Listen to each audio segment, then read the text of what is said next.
রমজান মাস আমাদের থেকে বিদায় নিয়ে গেছে।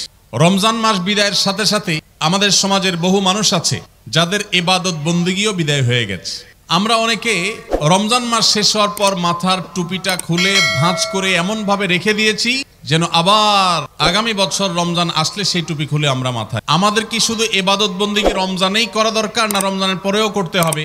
কতদিন পর্যন্ত আমাদের ইবাদত বন্দেগী নেকামল চলা উচিত এ সম্পর্কে কোরআনে কারিমে আল্লাহ রাব্বুল আলামিন বলেন, ওয়াবুদ রাব্বাকা হাত্তা ইয়াতিয়াকাল ইয়াকিন। তুমি তোমার রবের ইবাদত করতে থাকো। কতদিন?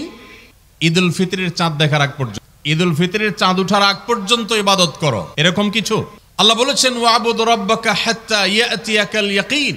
তোমার মৃত্যু আসার আগ পর্যন্ত তোমার রবের ইবাদত তুমি কন্টিনিউ করতে থাকো, নিয়মিত করতে থাকো, ইবাদতের ধারাকে অব্যাহত রাখো।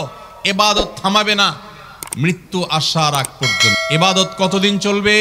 মৃত্যু আসার আগ পর্যন্ত। আমরা যারা রমজানের মৌসুমী মুসল্লি হয়েছি, রমজানের পরে আর মসজিদের দিকে আমাদেরকে আসতে দেখা যায় না।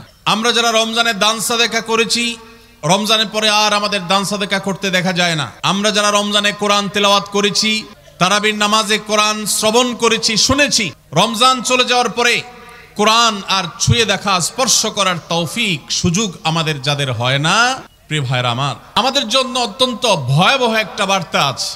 সে বার্তা কি? আল্লাহ রাব্বুল আলামিন কোরআনে হাকিমে ইরশাদ করেছেন তিনি কার আমল ইবাদত কবুল করেন। আমরা যারা রমজানে প্রত্যেকে যার যার সাধ্য অনুযায়ী কম বেশি ভালো কাজ করার চেষ্টা করেছি, রমজানে রোজা রেখেছি, তারাবির নামাজ পড়েছি, কোরআন তেলাওয়াত করেছি, কোরআন তেলাওয়াত শুনেছি, দান সাদেকা করেছি, তাসবিহ তাহলিল করেছি, দোয়া করেছি, রোনাজারি করার চেষ্টা করেছি, যতটুকু তৌফিক হয়েছে ভালো কাজ করার চেষ্টা করেছি। রমজান মাসে যে সমস্ত ভালো কাজ, যে সমস্ত নেকামল আমরা করেছি, এর কোনটা আল্লাহর কাছে কবুল হয়েছে আর কোনটা হয়নি, এটা বোঝার বা এটার নিশ্চিতভাবে জানার কোনো উপায় বা সিস্টেম কি আছে?